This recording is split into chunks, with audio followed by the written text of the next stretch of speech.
Imagine stepping into a grand estate where tradition and scandal walk side by side. Where upstairs nobility dines on fine silver, while downstairs the staff whispers secrets that could shake the entire house. This is the story of Downton Abbey, a world of elegance, betrayal, tragedy, and second chances. And today we are going to relive every season, every twist, every heartbreak, and every moment that left millions of fans breathless. So, whether you have never visited the Abbey or you need a reminder of its unforgettable journey, settle in, because this is not just a recap. This is the entire story of Downton Abbey, told in full, with all its beauty and all its darkness. We begin on a morning unlike any other. The year is 1912.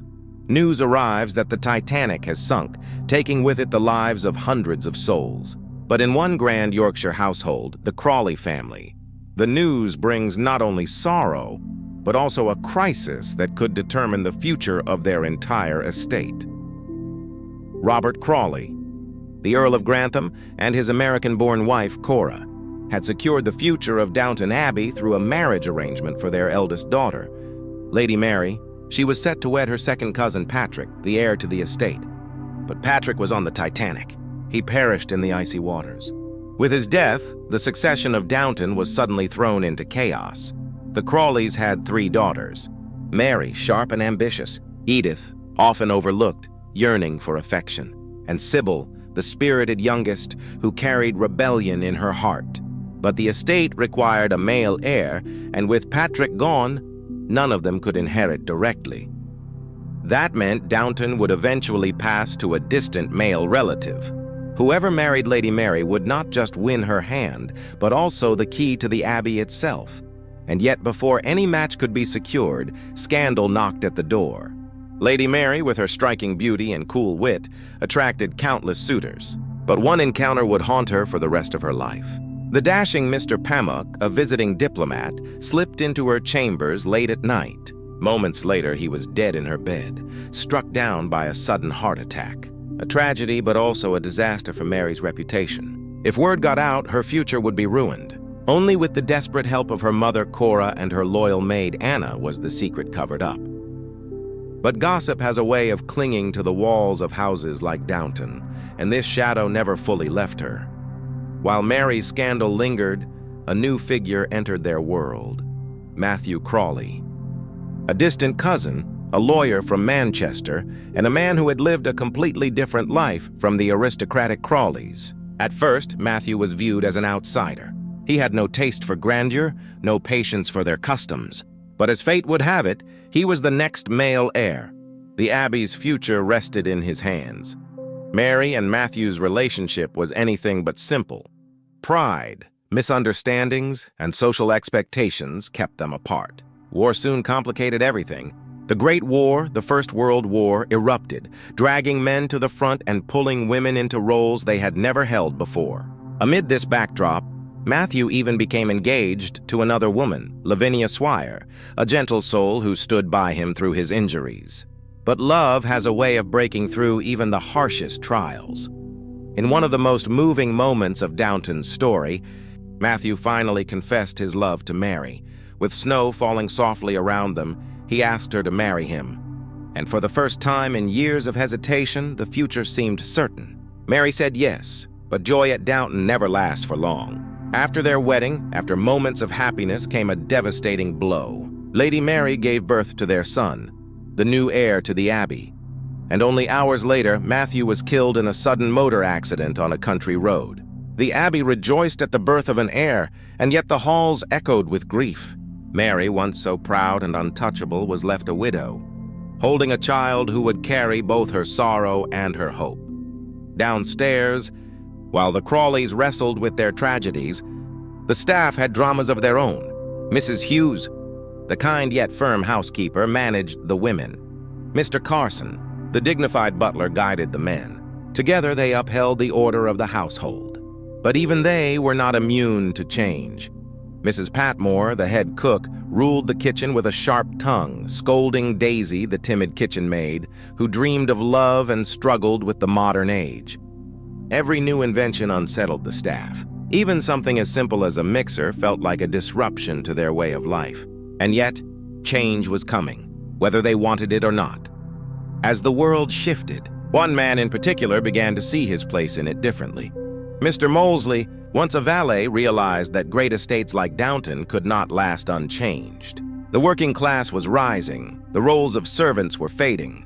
When the chance came for him to become a school teacher, he left service behind, proving that even those born into servitude could find a new path. But not everyone's story downstairs was so hopeful. Anna, Mary's devoted maid, found her own heart captured by Mr. Bates, Lord Grantham's valet. Their connection was immediate, tender, and genuine.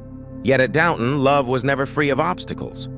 Bates carried secrets, including a troubled marriage to a cruel wife. When that wife died under suspicious circumstances, Bates was accused of her murder. He was sentenced to death. Only at the very last moment was he spared, his name cleared. For a time, it seemed he and Anna could find happiness, but fate tested them again. Anna endured one of the darkest storylines of the Abbey when she was assaulted by a visiting footman, Mr. Green. The attack shattered her spirit. And when Mr. Green later died under mysterious circumstances, suspicion fell on her. Once again, the couple faced separation, despair, and trial. And yet, through all of it, Anna and Bates endured. They found their way back to one another and eventually welcomed a child, proof that love could survive even the harshest storms. And this is only the beginning. Because upstairs, the sharpest tongue in all of Downton was about to deliver lines that would keep audiences laughing even as tears flowed. If there is one woman at Downton Abbey who could silence an entire room with a single remark, it was Violet Crawley, the Dowager Countess. Played with wit and razor-sharp timing, she embodied tradition, stubborn pride, and a humor so biting that even the gravest moment could feel lighter after one of her lines. Violet relished sparring with her unlikely equal, Isabel Crawley, Matthew's middle-class mother and a nurse by profession. Where Violet clung to tradition, Isabel pushed for progress. Their constant clashes gave the Abbey some of its most memorable humor. "You hate to be wrong," one would say. "I wouldn't know. I'm not familiar with the sensation," Violet would reply. And yet, beneath the sharpness, there was respect. When Isabel's love for Lord Merton was nearly destroyed by his cruel and manipulative children, Violet stepped in. With her commanding words, she defended Isabel and ensured that happiness was not stolen away. For all her quips, Violet's heart was far bigger than she ever admitted. But humor could only shield the family for so long. Tragedy was never far behind. Lady Sybil, the youngest Crawley daughter, was the family's beacon of hope.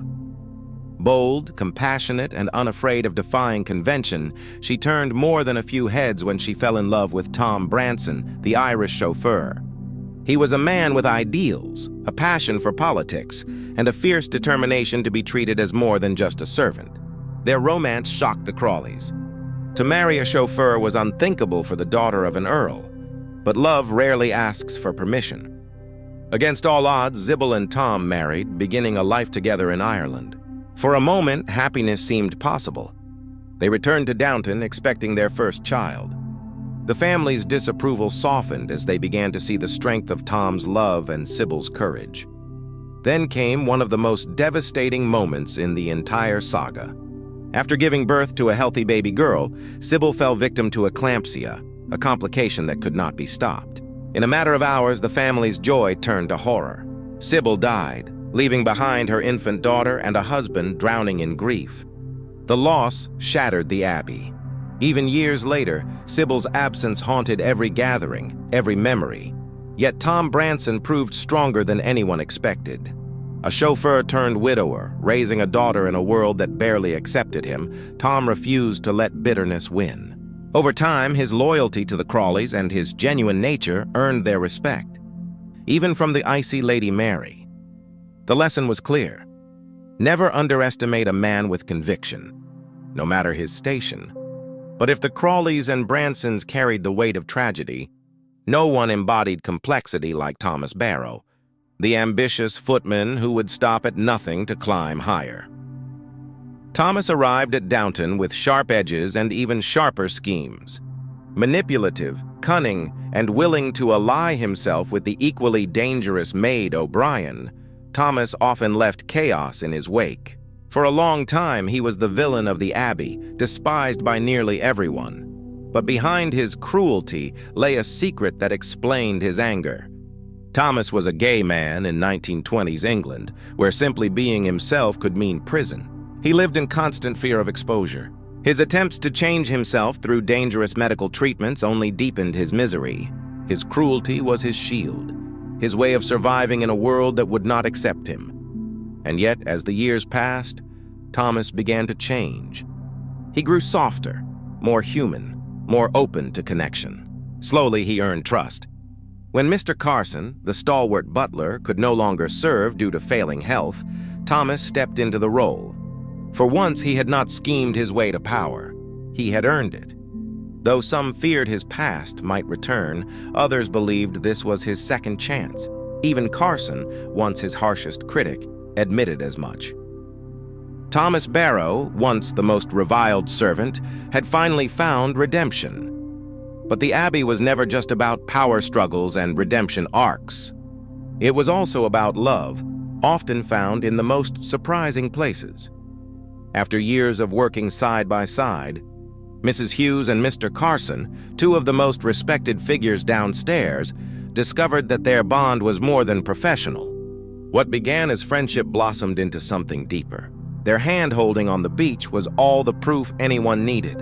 In a world of endless trials, theirs was a quiet, dignified love story that reminded everyone that even in the autumn of life, hearts could still open. And if second chances were a theme at Downton, no one embodied it more than Lady Edith. Among the Crawley sisters, Lady Edith was always the one overlooked. Not as dazzling as Mary, not as rebellious as Sybil. She often stood in the shadows, yearning for affection, but finding disappointment instead. Yet her story, filled with heartbreak and resilience, became one of the most compelling journeys at Downton Abbey. Her first taste of hope came with Sir Anthony Strallan, a kind but much older gentleman. She believed he would be her partner, her way out of Mary's shadow. But on the very day of their wedding, Sir Anthony humiliated her in front of everyone. He walked away at the altar, declaring he was too old for her.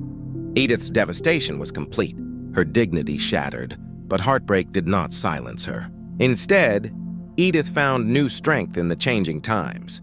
The 1920s brought with them whispers of progress, and Edith grasped them tightly. She began writing newspaper columns using her voice for the first time. Her words carried her beyond the confines of Downton, giving her purpose where none had existed before.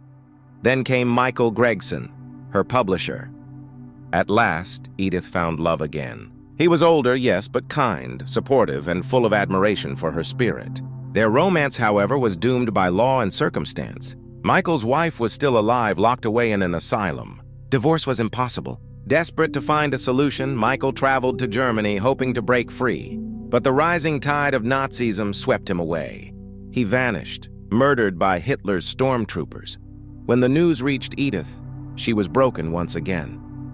But her grief was only the beginning. She soon discovered she was carrying Michael's child. To be unmarried and pregnant in that time was not just scandalous, it was catastrophic. Her aunt, Lady Rosamond, urged her to hide the pregnancy, to give up the baby in Switzerland and protect the family's name. Edith agreed, but her heart could not follow through. She placed her daughter, Marigold, with a tenant family on the estate so she could remain close. For months, she visited in secret, aching with maternal love yet bound by fear. Of course, secrets never stay buried at Downton. When the truth emerged, it nearly destroyed her. Scandal consumed her once more, but Edith's story did not end in shame.